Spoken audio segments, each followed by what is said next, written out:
हे बघा, गेले कित्येक वर्षापासूनची मागणी होती की ठाणा स्टेशनवर प्रवाशांची संख्या दिवसेंदिवस वाढते।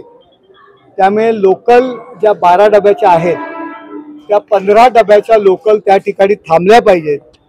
या दृष्टीने मी खासदार झाल्यापासून मी पाठपुरावा केला आणि आपण पाहताय प्लॅटफॉर्म नंबर 2, प्लॅटफॉर्म नंबर 3 आणि प्लॅटफॉर्म नंबर 4 हे लोकलचे जे प्लॅटफॉर्म आहेत त्याची 12 डब्यांच्या ठिकाणी 15 डबे थांबावे या दृष्टीने काम सुरू झालेलं आहे आणि त्या कामाची पाहणी करण्याकरता मी या ठिकाणी आलो होतो। वारंवार मागणी करून या लोकांच्या मागण्या आम्ही पूर्ण केलेल्या आहेत। प्लॅटफॉर्म नंबर 3 वर एक मंदिराची अडचण, छोटं मंदिर आहे, त्याची अडचण त्या ठिकाणी येत होती, त्यामुळे ते काम थांबलं होतं। त्याही कामाची आम्ही पाहणी केली आणि आम्ही रेल्वेला सांगितलेलं आहे की ते मंदिर आहे, ते छोटंसं मंदिर आहे, ते आपण दुसरीकडे शिफ्ट करू आणि त्या ठिकाणी प्लॅटफॉर्मची काय लांबी वाढणार आहे ती वाढूया, कारण दिवसेंदिवस प्रवासी वाढतायत आणि त्या छोट्याशा मंदिरामुळे जर तो प्लॅटफॉर्म वाढणार नसेल तर लोकांची गैरसोय होणार आहे आणि बाप्पा हा नेहमी भक्तांच्या पाठीमागे उभा राहतो आणि त्यामुळे बाप्पा आपल्या पाठीमागे उभं राहील आणि त्याला थोडंसं आपण दुसऱ्या जागी स्थलांतर करू अशा पद्धतीचे निर्देश या ठिकाणी दिलेले आहेत। शेवटी लोकांची सुविधा महत्त्वाची आहे, त्याचबरोबर एक्सिलेटरचे जे काम सुरू आहे ते थोडं संथ गतीने सुरू आहे। 3 दिवसानंतर जे काय फुटिंगचं काम आहे ते सुरू करायला सांगितलेलं आहे आणि मी स्वतः त्या ठिकाणी येईल। पावसामुळे प्रचंड पडत असलेला पाऊस आणि त्यामुळे रेल्वेचे काही नियम आहेत, काही काम करता येत नाही, परंतु पाऊस गेलेला आहे, त्याही एक्सेलेटरचं काम सुरू होईल। त्याचबरोबर 7 आणि 8 नंबर प्लॅटफॉर्मवरचं एक एक्सेलेटर आहे, 9 आणि 10 नंबरचं जे एक्सेलेटर आहे त्या संदर्भात सुद्धा आम्ही पाठपुरावा करतोय।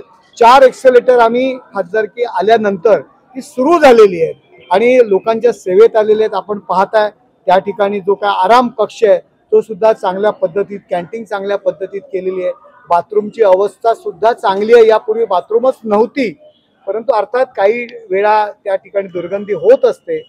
रेल्वे प्रशासनाने डीमार्टला 2 बाथरूम दिलेली आहेत, डीमार्टने आतापर्यंत काही काम सुरू केलेलं नाहीये, त्याचा सुद्धा पाठपुरावा करतोय। आजच आम्ही तशा पद्धतीत अधिकाऱ्यांशी बोलणार आहोत।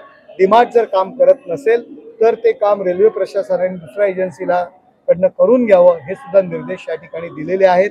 जास्तीत जास्त सुविधा प्रवाशांना देण्याच्या दृष्टीने आम्ही प्रयत्न करतोय। आम्ही म्हणत नाही की 100% आम्ही प्रवासी समाधानकारक सुविधा देत आहोत, परंतु यामध्ये सुधारणा करण्याचा प्रामाणिकपणे आम्ही प्रयत्न करत आहोत।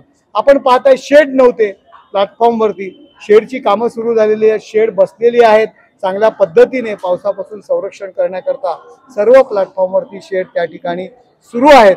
आपण या स्टेशनची पाहणी करावी, पूर्वीचं स्टेशन आणि आताचं स्टेशन यामध्ये तुम्हाला बदल नक्कीच दिसेल।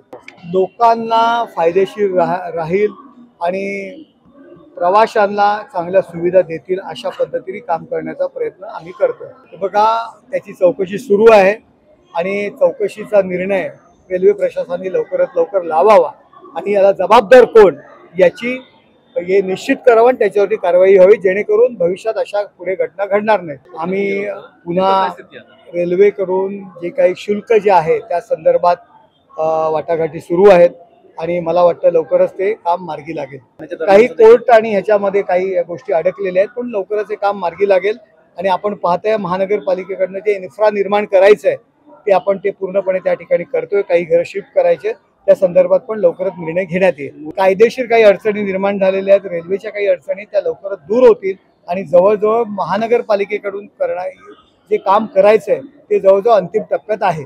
प्लॅटफॉर्मला शेड निर्माण करण्याकरता मी या ठिकाणी आलेलो आहे रेल्वे प्लॅटफॉर्मला। कदाचित प्रत्येक जण सुरक्षित शेड पाहत असतील आणि त्याच्याकरता वेगवेगळ्या पक्षात येत असतील, शेडसाठी जात आहेत सगळेजण, शेडसाठी। हा, शेवटी सहारा आणि विकास हा फार महत्वाचा आहे। विकास म्हात्रे हे कालच आमच्यामध्ये प्रवेश केलेला आहे। आता काय त्यांचं नाव, दीपेश म्हात्रे यांचं कारण मला माहिती नाही, पण विकास म्हात्रे यांनी स्वतः सांगितलेलं आहे की मला विकास पाहिजे, याकरता मी एकनाथ शिंदे साहेबांच्या नेतृत्वाखाली या ठिकाणी प्रवेश केलेला आहे। शेवटी लोक ठरवतील आणि तुम्हाला दिसेल ठाण्यात कोणाचा प्लॅटफॉर्म मजबूत आहे, तर त्यांचा उमेदवार तर असणार ना। कुठल्या महिलांनी अर्ज केला, नाव काय महिलांसाठी राखीव आहे, ते महिलाच अर्ज करणार, आणखी कोण करणार? बदलापूर नगराध्यक्ष, आम्ही RTO कडे आणि ट्रॅफिक पोलीस स्टेशनकडे नक्कीच त्याची तक्रार करू की अशा लोकांना जर नागरिकांना छळत असतील तर RTO आणि ट्रॅफिक पोलीस त्याच्यावरती कारवाई करतील. तर काँग्रेस त्याचं उत्तर देईल ना, काँग्रेसचा प्रवक्ता मी नाही आहे, त्याच्यामुळे कदाचित काँग्रेस बिहार निवडणुकीपर्यंत मुद्दाम अशा पद्धतीने बोलत असतील. शेवटी ते आघाडी म्हणून युती करणार आहेत, रोज प्रेस कॉन्फरन्सला एकत्र बसतायत, मांडीला मांडी लावून बसतायत. बिहार निवडणुकीमध्ये याचा परिणाम होऊ नये म्हणून काँग्रेस अशा पद्धतीचे वक्तव्य करते, कारण आतापर्यंत काँग्रेसने देशातील नागरिकांना फसवलेलं आहे. आता सुद्धा बिहार निवडणुकीचा शेवटचा टप्पा झाला की दुसऱ्या दिवशी प्रेस कॉन्फरन्स घेऊन आपली महाविकास आघाडी जाहीर करते. नाही, मला नाही, सुरक्षिततेचा विषय असेल, मला काही या संदर्भात कल्पना नाही.